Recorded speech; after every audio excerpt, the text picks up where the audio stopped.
What's going on, guys? Welcome back. Google's newest phones are here, the Pixel 8 and 8 Pro. And although I pretty much always stick with the smaller Pixel phones like the 6 and 7, this year I decided to go with the 8 Pro.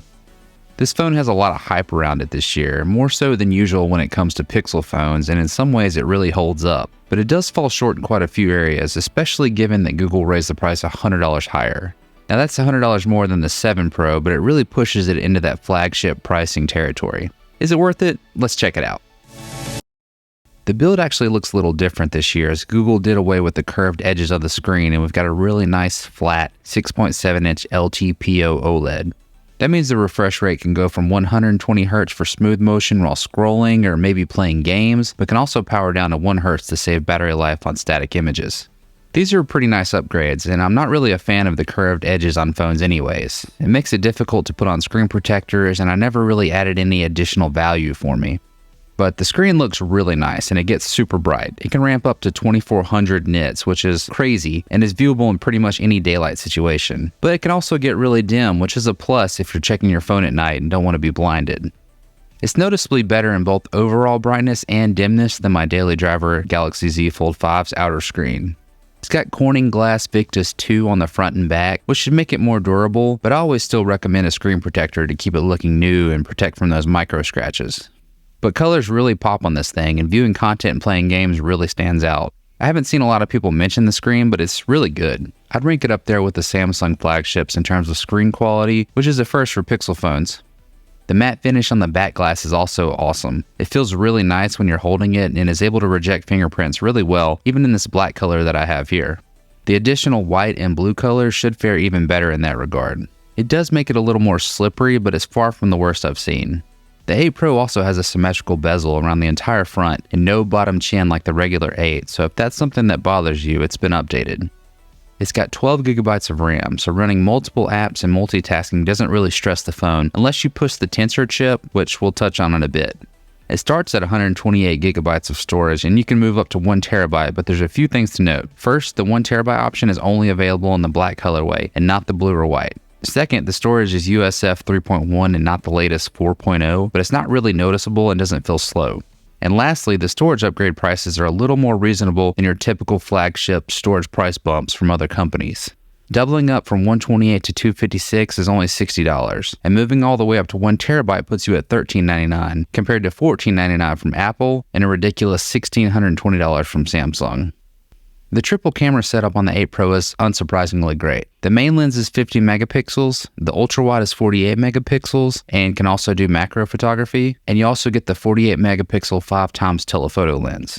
And point and shoot photos are great. Google pretty much leads the way with this every year, and this year is no different. Actually, the bigger jump for me this year was in video recording, which looks to be a good bit better than last year, and moves a step towards Apple while not quite matching what the iPhones can do just yet. One pretty cool improvement was the blur option during video recording that adds a more convincing bokeh effect to the background. Google also added Pro controls this year that lets you adjust things like shutter speed, ISO, and white balance. With the Pro controls, you can shoot in raw, full 50 megapixel photos should you choose, and when you do, you'll see a little box in your gallery that says high res, letting you know what shots are unbinned. But it doesn't stop with the hardware this year. Google's touting their new AI capabilities with photography. They still have the face unblur feature from last year, but now they're offering new modes called Best Take, Magic Editor, and Audio Magic Eraser. To touch on them all really quickly, Best Take gives you the ability to digitally swap out someone's face if, say, they were blinking in one shot but open their eyes in the next. Next is Magic Editor, which is by far the most impressive new feature to me. It uses generative AI to allow you to select and manipulate, move, or resize pretty much anything in an image. And when it works, it's crazy impressive. I say when it works because you can usually tell when something has been moved and AI backfilled into the picture, but it's almost unrecognizable with a quick glance. You can also change the sky in a photo to make a completely different scene. And it's still in beta, so it should get better over time. And lastly, there's the Audio Magic Eraser. It can recognize different sounds in your video clips, such as voices and wind noise, and isolate them individually to turn these up or down.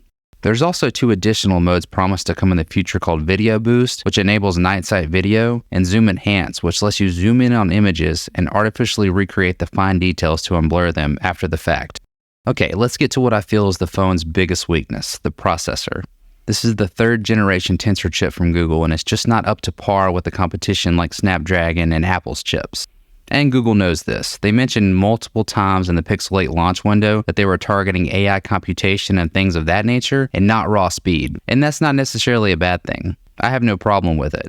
They actually went so far as to block early access review units from being able to download benchmark software like Geekbench, which I've never heard of. And I'm not saying the chip is slow, it's not. Geekbench is open to download now, and it scores somewhere along the line of last gen's Snapdragon 8 Gen 1. And I don't really care about benchmarks, but what I do care about is a real-world use, and this chip has a tendency to lag and stutter at times. Just in day-to-day use, for instance, it lags when shooting raw photos, jumping between multiple apps, and even doing random things like streaming a PS5 game over remote play. I swapped over to my Z Fold 5 and the game streaming stopped lagging and ran completely smooth, so I know it was a Pixel problem and not my PS5 or my network. And it also runs hot. Tensor chips have always run hot, and it's still here in the 3rd generation. It gets hot with heavy usage and charging most frequently.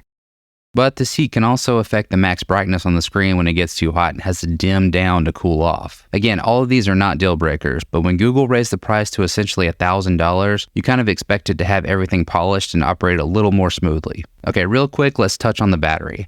It's roughly 5,000 milliamp hours, which is close to the same as last year, and battery life has been really great for me.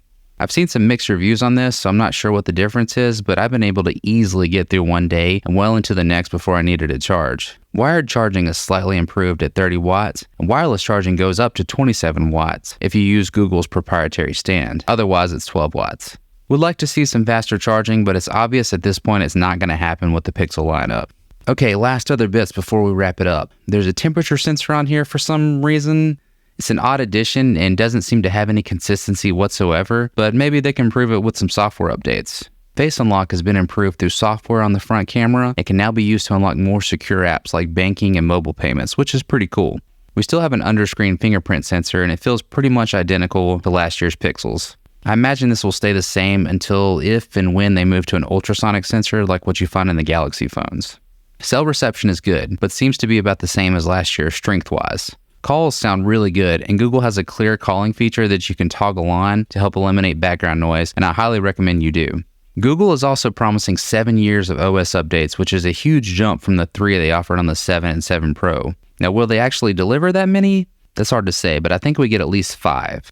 And lastly, my favorite, the Pixel exclusives are still here, like first-in-line Android updates, call screening, excellent voice recording, and all of the other software enhancements that make a huge difference when compared to other operating systems. So it sounds both good and bad, right? Well, it's definitely way more good than bad, but there's still the small issues like the heat and slower processor that Google can't seem to shake. And Google was strangely silent about this before being called out, but the Magic Editor and the AI wallpaper generation require internet and have to connect with Google's servers to actually do the computation, as will the enhanced video and enhanced zoom whenever those come out.